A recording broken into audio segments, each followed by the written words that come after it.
This is part 2 of Rethinking Healthy Eating. So they couldn't really, although we do it, go willy-nilly into a health food store and just pick up all the fruits and vegetables that they might think are healthy, or all the whole grains, because even though it's quote unquote healthy, it may not be healthy for the individual.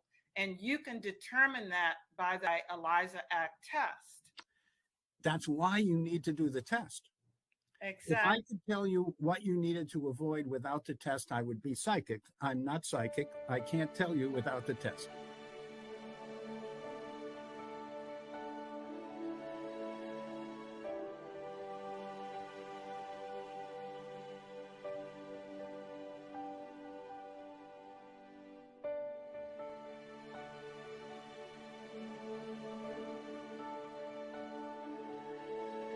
So who would benefit from this test? Would everyone benefit from this testing? No. If you have any chronic illness, you need this test. If you have any autoimmune, if you have any cardiovascular, I did cardiovascular research before I opened up the lab. So I'm very familiar with the causes of cardiovascular disease, and they're mostly repair deficit. They're mostly inflammatory until catastrophe. And you can avoid the catastrophe by following this program so that you restore your ability to repair. Therefore, you don't have cardiovascular illness. You restore your ability to be in balance, to get enough repair done so you avoid all autoimmune illnesses. There are somewhere between 100 and 1,000 syndromes and conditions that are called autoimmune today. They end in itis. Itis of any kind means inflammation, means repair deficit. So we want you to understand what the meaning is and what to do about it, because what to do is to repair and renew. So does health insurance pay for this test? Of course, I know the answer. No, this is a very important question. Actually, for many years, Medicare did pay for our test and other private carriers did pay for the test. In about 1986 or 87, there was pressure to reduce the increase in Medicare and Medicaid. And they said, going forward, we will pay for vanilla. We will pay for routine tests, anything unusual, anything innovative, anything that's based on function or cell culture, we won't pay for it. So they used to pay for it. They don't anymore. So in my opinion, though, and I know the test by some people's standards, it would be considered expensive. But I feel that whatever you value and whatever you give priority to in your life, you will find a way to get it. Right. That people have the money if they want to get a designer bag, or if they want a luxury car or a luxury trip, they find the money to do so. I feel that you just need to make your health a priority, because when you lose it, it is very hard to get it back very often. And you won't be able to enjoy that bag or that vehicle or that trip if you're not feeling well yourself. Correct. I remember, I'm shifting back to the diabetes again, because I remember you saying that you were diabetic in a lecture and you totally got rid of it. I was pre-diabetic. I had a hemoglobin. Yeah, I was pre-diabetic. I had a hemoglobin A1C of 7. I weighed 65 pounds more. I have lost the 65 pounds and I'm not going to find it again. Now, what did I do differently? I decided to follow my own program.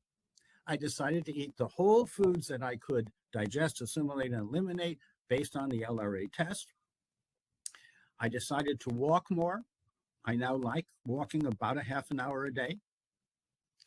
I always have meditated, but I was more attentive to my mindfulness practices, because when you sit and relax or you are practicing a meditation, a lot of good things happen in the background. So we have a whole program. We recommend that people read the guide that we produce because it is very specific for them. they've included a health appraisal questionnaire, so we know a little bit about them and what's going on with them, so that we can then personalize the mind and body and spirit connections. Excellent, excellent. I also noticed that you recommend an alkaline diet. And I have to admit that I really didn't understand that, because to me, we were taught in medical school that we do this acid-base balance thing with our body, and we always keep ourselves in a certain pH anyway. So how does this work, and why is it necessary that we follow an alkaline diet? Because the food effects on body chemistry can only be determined by looking at the chart of the food effects on body chemistry. What you learned, and like I learned, is about acid ash residue. It's a way of burning up the food and seeing what minerals are left. That turns out to be very misleading. So we have misled doctors, and they have misled their patients.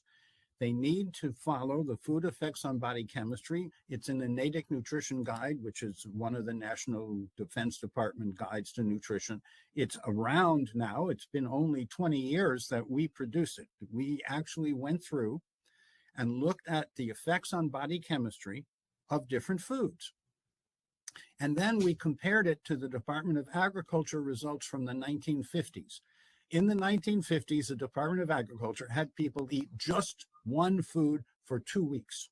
You couldn't do that experiment today, but they did it for 35 or 36 foods, having people eat only that food for 2 weeks and then seeing the impact on body chemistry. And our formula correlated completely with that.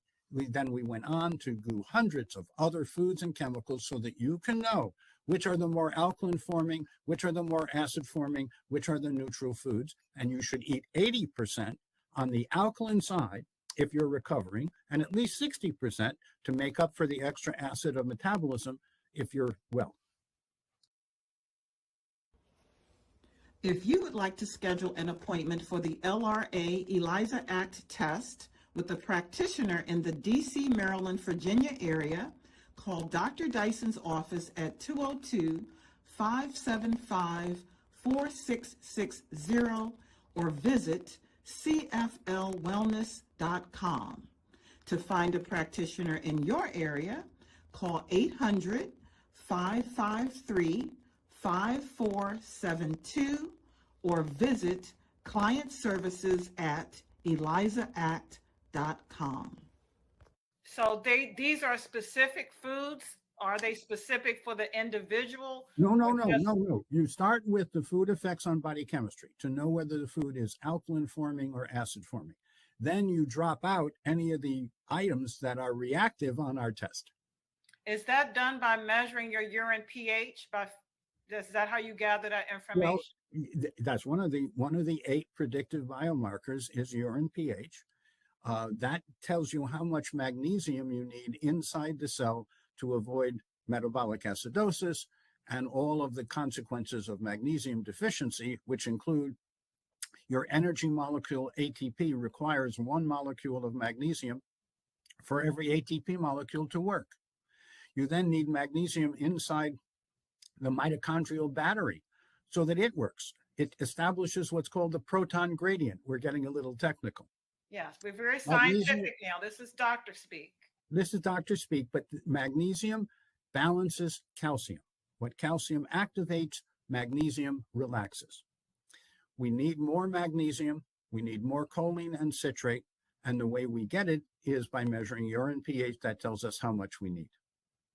And what are the other predictors of health that you? Well, the other predictive biomarkers, hemoglobin A1C, which we already talked about. Then there is HSCRP. That's the measure of repair deficit inflammation, HSCRP. And what level would you like that to be, the CRP? Less than 0.5. Okay. And then next is homocysteine. It should be a plasma homocysteine. It should be less than 6. LRA test should be non-reactive, but this is part of the predictive biomarkers are the LRA tests. Then vitamin D, it should be 50 to 80. Omega-3 index should be more than 8%. And then the one test that's very unusual measures how much distress is in your DNA, in your nucleus of your cell, and that's 8-oxoguanine. That urine value should be less than 5. And then urine pH, which should be between 6.5 and 7.5. Let's go back to the omega-3, that level. Many of Americans and probably people worldwide consume a lot of omega-6 fatty acids, which is inflammatory, and not enough of the omega-3 fatty acids.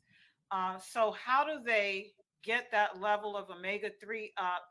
What does that mean for the body to have that index? I know it has to do with strokes and heart attacks, etc. So discuss the omega-3 index a little bit more. The omega-3 index tells you one aspect of cardiovascular risk, autoimmunity risk, and cancer risk, as well as chronic illness risk. It should be more than 8%. That's what Bill Harris established as the index. I happened to register 13.6. So I called up Bill Harris and I said, is 13.6 better than 8? He says, well, it's higher than 8, but we don't have enough people up at your level to know how much better that is. He's a very careful analytic scientist. And what I say is you need more fish and less meat. You need less cow dairy. You need less packaged, processed, ultra-processed foods. You need less chipped and crisped foods. You need to be eating whole foods. And snacks should be things like carrots or broccoli or cauliflower. And that's how we live. We live pretty well out in the woods in Vienna, Virginia, but we don't have any excess omega-6, and we have lots of omega-3 rich foods. But for almost all Americans, they need to supplement with fish oil that's been distilled under nitrogen to take the bad stuff out and concentrate the EPA, DHA. Those are the active omega-3 fats. You need both. You need EPA for body and brain. You need DHA for brain and body. You need both. And you need it in micellized soft gels where the oil has been distilled under nitrogen to get rid of the bad and protect the good. I think most people don't realize when they go to health food stores, they think everything that's in the health food store is healthy. But even the quote unquote healthy snacks are high in omega-6 fatty acids because they're usually using like safflower oil or soybean oil or something of that nature. If it's crisp or chipped, leave it alone. I just had an IG Live with Dr. Artemis Simopoulos, the mother of the Greek Mediterranean diet. She just has a book out on how important omega-3 is and how much excess omega-6 most Americans get, and why part of their chronic illness is because of excess omega-6 and a deficit of omega-3. I have learned a lot from Artemis Simopoulos. She has been championing this message of whole foods and healthy oils forever. I think I heard her speak. You had an event, and I met her and heard her lecture. Yes, you have a good memory because I remember introducing you. I was glad to do that. Artemis is just a wonderful human being. I get to hang out with wonderful human beings like you and share the message. She did a study, or she was involved in a study where they were looking at omega-6s and omega-3s, and they, I think they gave people vegetable oil. Well, no, omega-3. Well, the report that she did is called the Bellagio report. I'm a co-author on that report with her. It points out how much we need omega-3s and how much we do not need omega-6. If they're in balance, that's fine. But most Americans take in 30 to 60 times more omega-6 than omega-3. That's a terrible imbalance, and it promotes ill health right and left. And I think people, they think they're eating healthy when they eat salads, but also the salad dressing is a culprit because it has a lot of omega-6 fatty acids, even in the health food store. You know, they've got to pay attention to what they're consuming. The fact that it's in a health food store does not make it healthy. Well, we know that. No, that's absolutely true. Unfortunately, you would like to think the edibles oil industry. I say you don't need edible oils at all. They cause problems. You can cook with broth or wine or water or a tagine, which is a Moroccan device that you fill up the food and then you use the moisture in the food to cook the food. It's quite delicious. So come to my kitchen and you'll see whole foods in a variety of ways that are easy to prepare without edible oils, without sugar, without anything from a box, a can, or a package. Awesome. Are there any other recommendations or things from the predictive test that you think can help people become healthier? Well, hydration, of course, is very important. Drink 3 to 4 liters a day or equivalent of water or equivalent. But of all the things that I recommend that make a difference in people's lives, it's enough vitamin C, based on the C cleanse, enough vitamin C, and enough polyphenolics. Polyphenolics like are quercetin dihydrate and soluble OPC, which raises nitric oxide more than anything else. It helps repair and helps the immune system recover from ill health. So if I was going to give one thing, and I won't because I shouldn't, but if I was going to give one thing, I would recommend C based on the C cleanse and then polyphenolics to go along with hydration. What are polyphenolics contained in? What type of, is it food or Well, supplementation? you can eat your polyphenolics, but you would end up needing to eat many pounds of the polyphenolic foods to Which get are the what? amount. Oh, polyphenolic foods are the foods that are, for example, grape seeds. It turns out in order for a seed of a grape to sprout, it needs polyphenolics.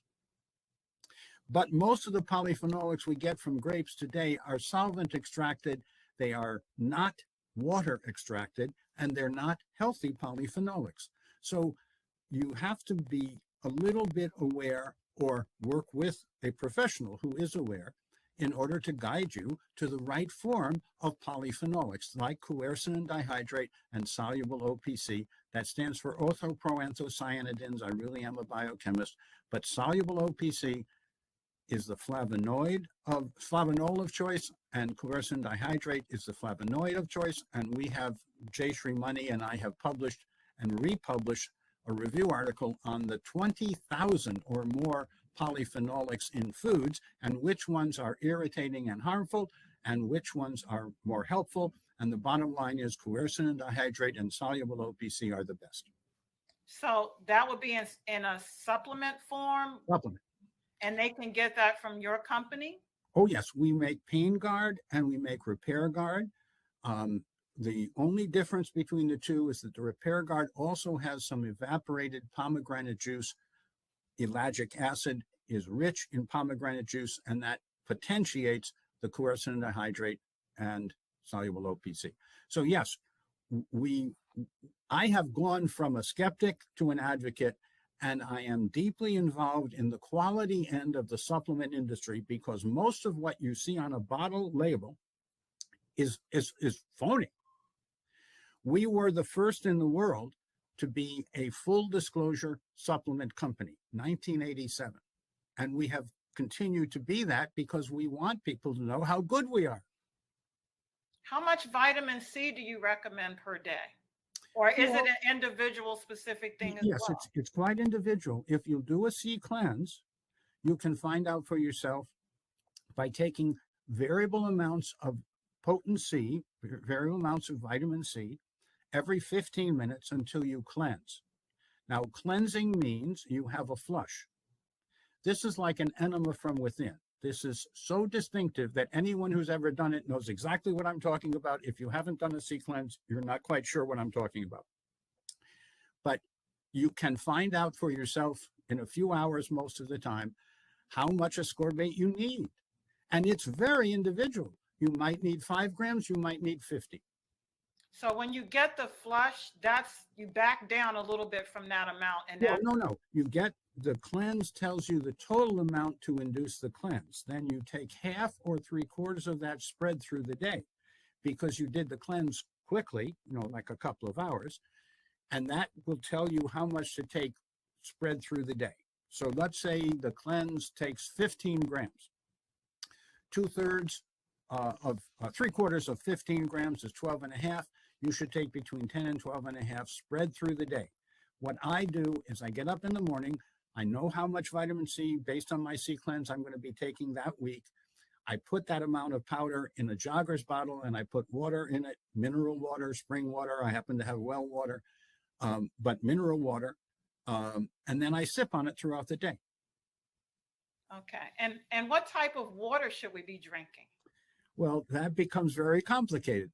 I have well water, third aquifer well water going through the hard pan into the deep water that's thousands of years old. That's the ideal. The next choice is mineral spring water. You can get 5-gallon carboys. These are vessels that you put on a little tilting table to allow you to pour out as much as you want. This is an inexpensive way of getting mineral water delivered to your home. Mountain Valley, others.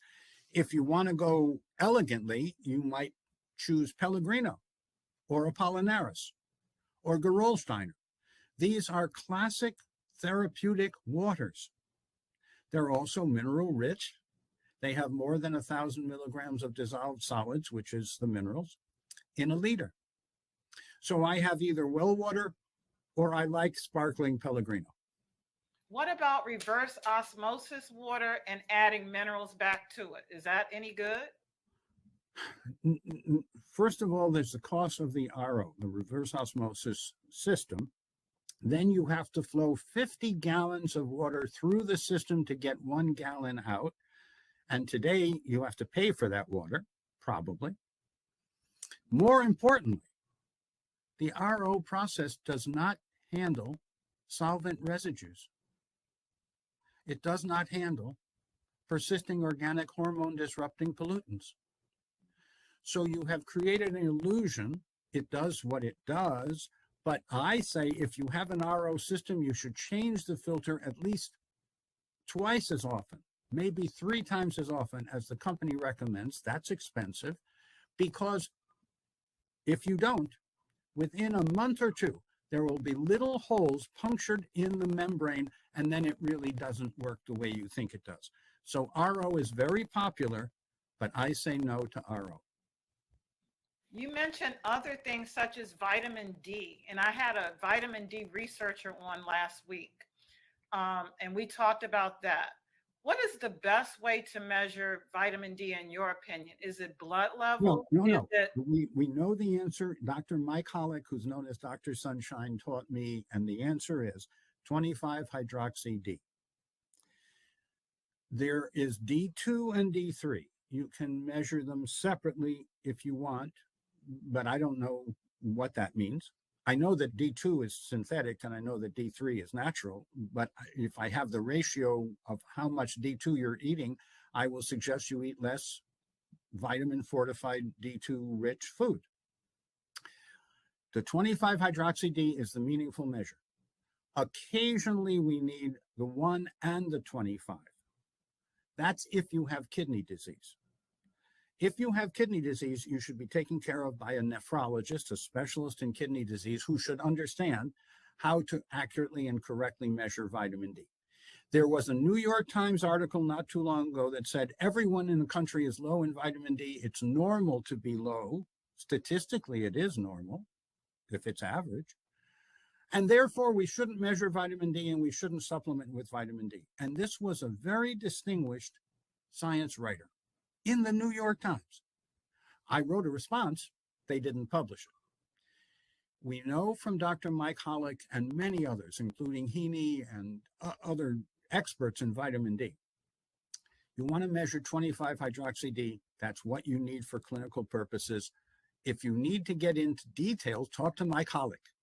Talk to someone who is a full-time vitamin D researcher. But do the blood levels correlate to cellular levels of D? Because I No, personally, no, no, no, no, no, no, no. It turns out that vitamin D is a small molecule. It needs a certain amount of K2 to get into the cell, but it's a small molecule. We call it a vitamin, but it's really a neurohormone. What it does, it has two arms, and it looks at one cell, and it attaches to one cell, and it looks for another cell nearby. When it finds and attaches to another cell, it says, okay, stop dividing, we have enough cells. When it can't find another cell to attach to, it says divide. It's a neurohormone. Now, it turns out that if you just take vitamin D and you don't take any K2, the vitamin D won't get in. So you need to take a small amount of K2 with the D3, and then you may need to take more D3 by drops under the tongue, because that's the reliable way to get in. It turns out that millions and millions of people do not absorb vitamin D from their intestines because their intestines are so inflamed and unwell. So you want drops of vitamin D under the tongue to get you into the 50 to 80 range. That's the healthy range. A little bit below that, a little bit above that is okay. I'm giving you the safe and healthy range is 50 to 80, not 20 or 30. now I happen to have done some genetic testing, and I have a vitamin D receptor defect. Have you That had means you should take more drops of D3 under your tongue because you have a relative deficiency. Now, I mean relative. That means you can compensate by taking a little more vitamin D. If you had an absolute deficiency of that receptor, you wouldn't be talking to me. I'd be dead, probably. That's what I mean. I was being more polite, but that's what I mean. Yeah. Any other recommendations, things that the public doesn't know that you would recommend for them? Enlighten us. I'm trying to think of what can I say that will inspire people to follow through one step at a time. Take a little corrective step today to hydrate better. Take a little corrective step to avoid chipped and crisp food and have a sweet pepper or broccoli or cauliflower or carrots as snacks. You can make little changes that have profound impacts on your overall health and well-being. I want you to live long and well. I'm planning to be dancing when I'm 120, and I want my friends with me. You graduated from medical school the year I graduated from high school, and you are still in great health. So you're the person to follow. I want to thank you for saying it in that way. That was very thoughtful. But yes, I am older, and hopefully I've learned a little bit from it that I can share with others. But yes, I'm getting to be old enough that I remember giants of medicine who taught me how important personalized care and individualized care is, like Hans Selye and Albert Szent-Györgyi and other. They wouldn't make sense to you, but these are very important names in my history. I know who they are. Okay. I haven't met them as giants. you have, but I know who they are. No. And I really did have the pleasure of working with them. Albert Szent-Györgyi was on the faculty of Boston University Medical Center, and once a year he would come and give a talk. And he was fascinating. He told you things that you didn't know before, and he told you in a way that made you want to go more deeply into the subject. And so that's how I have modeled myself. I think this is what you do through this vehicle and through your practice. And we want people to be well and happy. We want to show them the path, and then they have to follow it. Thank you, Dr. Jaffe, for being the pioneer, the innovator, and being so dedicated to the health of others.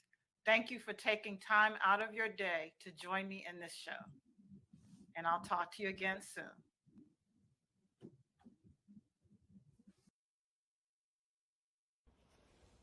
If you would like to schedule an appointment for the LRA ELISA Act test with a practitioner in the DC, Maryland, Virginia area, call Dr. Dyson's office at 202-575-4600. 4660 or visit cflwellness.com. To find a practitioner in your area, call 800-553-5472 or visit client services at elizaact.com.